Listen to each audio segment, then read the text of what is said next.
Okey, untuk pengguna-pengguna SUV kat luar sana yang menggunakan air suspension ataupun airmatic system, untuk banyak model lah. Untuk Continental kita ada untuk BMW X5, untuk BMW X6, Audi Q7, BMW 7 Series, dan ni yang kat belakang aku ni Volvo XC90 T8 yang menggunakan air suspension. So kat sini aku nak share penjagaan dan cara korang maintain untuk air suspension supaya korang tak keluar duit banyak kali. Untuk case kat belakang aku ni, customer ni regular customer kita, Transmatic. So dia dah pernah tukar airmatic pump dengan belon dia. Airmatic pump dia pilih yang aftermarket punya lah. Dah 2 tahun airmatic pump dia rosak balik. Punca dia berpunca daripada air sus dia bocor.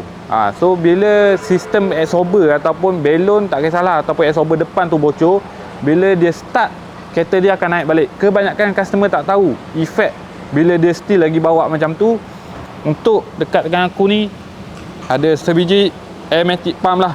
Dia supply angin kepada 4 suspension untuk kereta ni, absorber depan dan juga belon kat belakang. In case kalau benda ni terlampau lama running, dia akan jadi overheat ataupun motor dia ni akan jadi lemah.